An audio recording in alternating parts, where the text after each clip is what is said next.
You probably already knew that Guelph is a city with strong agricultural roots.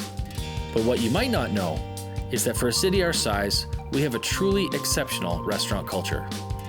At the center of this is an entrepreneurial heart that beats every day with the opening and closing of shop doors. I'm Dan Gibson, and these are Royal City Stories.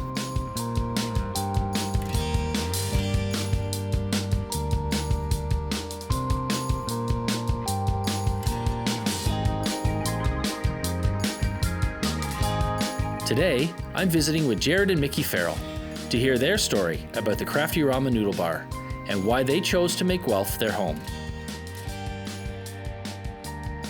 Hey Jared. Oh hey Dan, how you doing? Not too bad. I'm gonna get you. I've heard great things about the meat lovers, but do you have anything in mind? I've got a dish for you. Oh, You're yeah? gonna have the civil servant. I hope that's one of your more popular dishes. Yeah, to a certain crowd it is, for sure. I bet.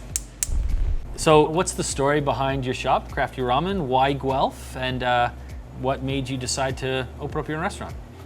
Well, Guelph, it was a family connection for sure. My family's lived here for years, so I was always visiting. Yeah. And then when my wife and we decided to settle, it was a natural choice. Guelph's a great city. Yeah. So, yeah. It was And you just sort of spent some fell time, you've spent some time all over Canada and also abroad as well. I grew up around Ontario. I'm from England originally. Okay. I went to culinary school and did my apprenticeship in Vancouver.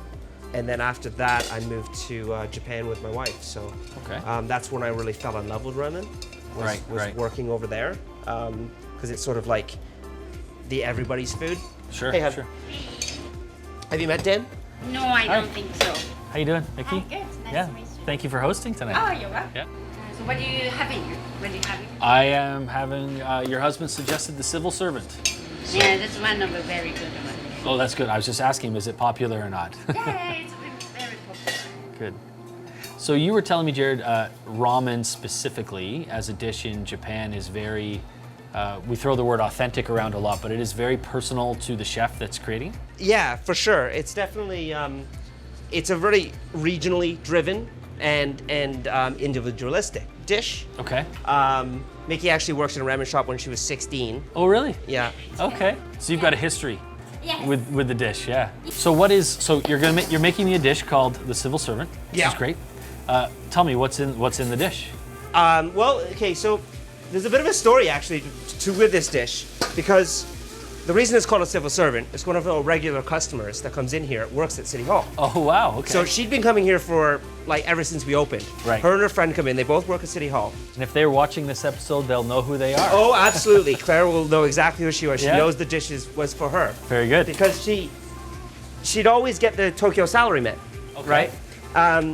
Because she wanted a bowl with chicken in it, but she couldn't have anything with spice. Okay. And all of our other chicken bowls are spicy. So one day we just decided that we would make something different for her to try. And that's when we came up with the civil servant. So, because it's our non-spicy chicken dish. It's got the chicken broth, shio, which is means salt in Japanese. Right. It's one of like the three sort of groups of like Japanese ramen flavorings. You got miso, shio, and then shoyu. Shoyu means soy sauce. Okay. In Japanese. So yeah, that's why we put this one together for her. And it's like sort of a light, springy sort of bowl. We use yuzu in it. This is fresh yuzu juice we get from Japan. And it's just sort of like a light, sort of vibrant one. It's really good. Now, every great performance coach will tell you, do not eat the food on camera. But I gotta tell you, after seeing this meal come together, Crafty Ramen noodle bowls were made to be eaten. Immediately. Cheers. Thanks so much, Jared. No worries. That's wonderful. Pleasure. Yeah. So you've been here for 2.5 years? Yeah, well, 3.5 years lived here. 3.5 years we've been open for. Yeah. 2.5 years in the bar. Yeah. How would you describe the downtown Guelph restaurant scene? How would you describe the sort of what is offered down here? I think it's really vibrant for such a small town. Yeah. You know, there's 120,000 people. I think that the quality of food and the variety that you're getting is increasing all the time, and it Right. really is. It's top notch. You know, you even go to Kitchener, that's like twice the size of us, Kitchener, Waterloo, and they don't have the diversity or even the amounts of places The that we different have here. types of dishes that you Yeah, can get into yeah. downtown. We've got a lot of great food here. You got a lot great of people loyal in the scene. clientele, I'm assuming. We do. Yeah. Yeah, we've benefited similar hugely faces. from that. Yeah. Yeah. A lot of regular customers, a lot of like sort of fans, if you will, that come here once a week, twice a week, some of Right, them. right. So our sort of thing is that we're Japanese inspired, locally influenced, and house made, right? So we're making everything in house. I mean, obviously we have that inspiration from Japan. It's ramen at the end of the day. But like it's very local driven. Like we use meat from Trotters down just like 2 blocks away. Terrific. Provides us all of our meat and does a huge amount of support for this spot as well. We couldn't literally be here. This wouldn't work if it wasn't for Brett at Trotters. Oh, yeah? Oh, absolutely not. Like Great. he's been a huge support for us and it's been fantastic.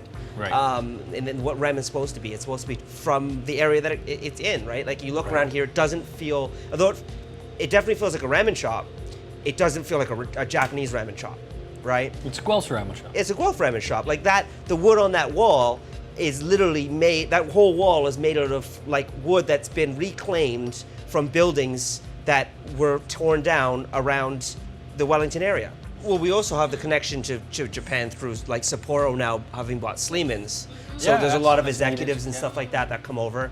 People that like have, like Mickey said, have been to Japan and are working here at Sleeman's or Japanese people. We've also got Densho. Denso, yeah. Denso, sorry. Which They'll is want their ramen dish when they come. yeah, to when Guelph, they they come here for a business trip or something like that, and we get a lot of them come in for that. Yeah, Hitachi. So there is definitely like an attachment. There is that like that's why we have Sapporo on tap here. Right, It's of because course. it's a Japanese beer that's literally made here in Guelph. Right, Right.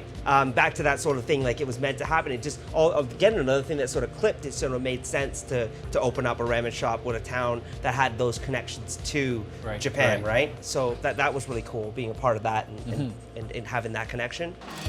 Due to the overwhelming success of Crafty Ramen's Guelph shop, this year, Jared and Miki are opening a second location in Kitchener.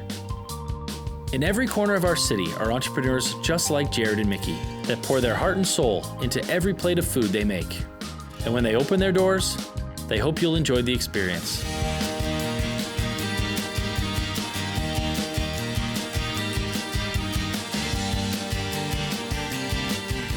In the journey of life, many roads lead to Guelph. But no matter what road entrepreneurs take to get here, I think we can all agree, our city is better for it. Jared, if viewers wanted to keep up with you, where would they find you? You can find us at craftyramen.com, or we've got Instagram, Facebook, Twitter pages that are pretty easy to find as well. Great.